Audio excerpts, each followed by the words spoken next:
Assalamualaikum warahmatullahi wabarakatuh. Baiklah, alhamdulillahirabbil alamin. Pada kesempatan ini kita lanjutkan pelajaran kita At-Tarbiyah Al-Islamiyah. Kemarin kita sudah membahas tentang sholat tarawih ya. Tarawih dari kata-kata rohah. Jadi sholat yang disisipi rohah atau istirahat di setiap sholatnya. Jadi boleh dua istirahat, dua salam istirahat seperti itu. Nah, baiklah, marilah kita mulai untuk ayo berlatih. Kita bahas bersama-sama. Untuk yang salah bisa dibenarkan karena di sini kita masih latihan ya, latihan pembahasan. Apakah arti kata tarawih? Tarawih artinya adalah tarwihah sama dengan istirahat. Mengapa para sahabat menyebut sholat tarawih sebagai tarwihatun? Apa? Karena di sini baru diberi makna arti dari waktu sesaat untuk istirahat. Nah, seperti itu ya. Kemudian jelaskan bagaimana cara Nabi Muhammad melaksanakan sholat malam di bulan Ramadan.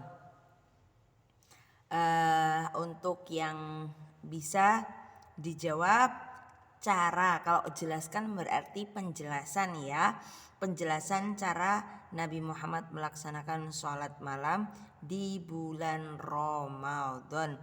Tata caranya yaitu adalah niat sholat tarawih, bisa ditulis niat sholat tarawih. Untuk niatnya tidak usah ditulis, tidak apa-apa, menjelaskannya niat sholat tarawih, kemudian mengerjakan sholat tarawih 20 rakaat, 2 rakaat salam, 2 rakaat salam, 2 rakaat sampai 10 kali dan ditutup dengan 3 witir. Nah, yang kedua ada sholat tarawih 8 rakaat, kemudian 3 witir ya, 2 salam, 2 salam, 2 salam sampai 4 kali, kemudian 3 witir. Seperti itu. Siapakah imam yang ditunjuk Umar bin Khattab untuk melaksanakan sholat tarawih? Siapa? Nah, pada masa Umar bin Khattab beliau berinisiatif untuk menjadikan sholat tarawih itu ada di masjid berjamaah dengan satu imam di masjid. Beliau menunjuk siapa? Ubay bin Ka'ab dan Tamim ad-Dari. Ada 2 ya yang ditulis dua-duanya, Ubay bin Ka'ab dan Tamim ad-Dari. Kemudian apa yang membedakan sholat tarawih dan sholat fardu? Apa? Yang membedakan adalah niatnya ya, niat. Innamal a'malu binniyati wa innama likulli imri'in ma nawa. Baiklah, kita lanjutkan tadarus Al-Qur'an. Tadarus dari kata darosa yang artinya mempelajari, meneliti, menelaah. Darosa yudarrisu ya. Nah, di sini tadarus di sini mengambil pelajaran dari wahyu Allah. Tadarus itu kalau bahasa mudahnya itu belajar. Kemudian kita buka halaman selanjutnya, halaman 44. Sudah tidak asing ya sebenarnya untuk tadarus Al-Qur'an itu maksudnya di sini adalah bertilawah dan mempelajari Al-Qur'an. Tadarus untuk khususnya di bulan Ramadan, yang membedakan hanya memang di bulan Ramadan karena bulan mulia, bulan yang sangat mulia sehingga memang terasa berbeda.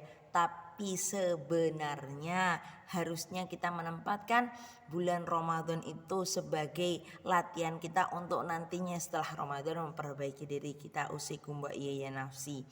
Ya, nah bisa dikerjakan sendiri atau di rumah atau di musola atau di masjid. Harapannya untuk kebersamaan dan saling amar ma'ruf nahi mungkar. Nah, langsung saja alinea kedua. Pada bulan Ramadan Al-Qur'an diturunkan oleh Allah Subhanahu wa taala untuk pertama kalinya, tepatnya pada 17 Ramadan, sehingga dinamakan Nuzulul Qur'an. Nah, Nuzulul Quran ini 17 Ramadan ya. Tadarus Al-Quran pada bulan Ramadan sangat dianjurkan dan dikerjakan. Nah, kenapa? Apalagi ternyata di bulan Ramadan itu ada yang namanya Lailatul Qadri. Apa itu Lailatul Qadri? Lailatul Qadri khairum min alfi syahr. Ya, Lailatul Qadar, malam Lailatul Qadar adalah malam yang lebih baik dari 1000 bulan. Ada dalam surat Al-Qadar, inna anzalnahu fi Lailatul Qadar. Wa ma adraka ma Lailatul Qadar? Apakah kalian tahu apa Lailatul Qadar? Yaitu adalah malam yang lebih baik. Amalan di malam itu lebih dari 1000 bulan.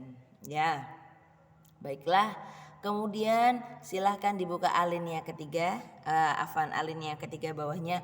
Pada bulan Ramadan tadarus sangat dianjurkan.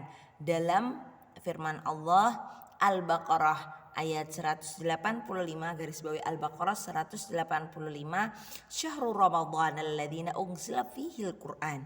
Syahrul Ramadhan alladzi unzila fihil Qur'an. Di bulan Ramadan turunlah unzila fihil Qur'an, Al-Qur'an. Al-Qur'an wal Al-Qur'an ya. Seperti itu. Yang kedua, adab dan manfaat tadarus. Ini bisa kita baca bersama. Untuk garis bawahnya sebenarnya ini semuanya penting. Nah, karena ini yang pertama kita baca. Adabnya yang pertama adalah berwudu. Cukup sampai berwudu saja. Kita tahu berwudu itu adalah menenangkan hati, jiwa, pikiran ya. Sehingga dari situ salah satu adab untuk membaca Al-Quran yaitu adalah berwudu untuk mensucikan diri kita. Dua atau B, menutup aurat. Aurat sampai aurat saja. Berwudu menutup aurat. Ya, hendaklah untuk laki-laki dan perempuan menutup aurat masing-masing sesuai dengan apa yang sudah Rasulullah ajarkan kepada kita sesuai dengan ajaran syariat Islam. Menempatkan Al-Quran di tempat yang lebih tinggi. Tidak boleh ya nak ya, Al-Quran diketeng-keteng terus diletakkan di bawah, tidak. Jika kita mengetahui Al-Quran ada yang jatuh ataupun ada orang yang meletakkan di bawah seyogyanya kita, sebaiknya kita langsung mengangkat dan meletakkan di tempat yang lebih tinggi. D. Saat memulai membaca, hendaknya membaca ta'awud. Apa sih Ustazah artinya ta'awud itu? Sampai ta'awud saja di garis bawah. Ta'awud itu artinya adalah perlindungan. Jadi memang waswasatus syaitan itu datang kapan saja. Maka dari itu bahkan sampai ketika membaca Al-Quran pun waswasatus syaitan bisa jadi akan datang. Na'udzubillah min dzalik. Maka dari itu kita juga meminta perlindungan kepada Allah Subhanahu wa taala. A'udzu, aku berlindung billahi kepada Allah Subhanahu wa taala. A'udzu billahi minasyaitonir rajim, dari setan yang terkutuk. Membaca Al-Qur'an dengan tartil pelan dan fasih. Tartil pelan dan fasih. Ustazah, kalau seandainya aku mau baca cepat boleh enggak apa-apa, tapi memang harus hati-hati. Ya, harus hati-hati dan makhraj panjang pendeknya harus hati-hati karena memang bahasa Arab itu salah pengucapan, salah arti, ya. Seperti itu. Kemudian yang terakhir, selesai membaca Al-Quran ditutup dengan tasdih. Shadaqallahul azim. Shadaqah artinya adalah maha benar Allah. Benar, sidik artinya benar ya. Sidik, jujur, benar ya. Di situ kita mengikrarkan bahwasanya Allah itu maha benar dengan segala firman-firmannya. Manfaat lain yaitu adalah meningkatkan pemahaman kita terhadap Al-Quran. Setiap ayat Al-Quran dibaca akan lebih mengenai artinya apa yang kita walaupun tidak tahu artinya tapi akan menempel. Seperti kata-kata Iyyaka na'budu wa iyyaka nasta'in. Iyyaka na'budu wa iyyaka nasta'in. Kepadamulah aku atau kami, na'budu menyembah, dan kepadamulah kami mohon pertolongan. menambah keimanan kita kepada Allah Subhanahu wa taala dan mendekatkan kita dengan Allah melalui cinta kita terhadap Al-Qur'an. Mendapat pahala dan dimasukkan ke dalam surga biiznillah atas izin Allah, dan juga mendapatkan kasih sayang dan rahmat berkah dari setiap bacaan yang kita baca, seperti itu. Sampai di sini saja insya Allah pelajaran kita untuk PAI kelas 5. Insya Allah nanti untuk selanjutnya dikerjakan di LKS saja nomor 1 sampai 25. Nanti insya Allah kalau sudah masuk sekolah kita bahas bersama-sama. Ya nak salih-salihah ya, seperti itu. Hadza maqadartu 'alal ilqa. Semangat, kemudian tetap menjaga keimanan, terus selalu bertawakal kepada Allah. Assalamualaikum warahmatullahi wabarakatuh.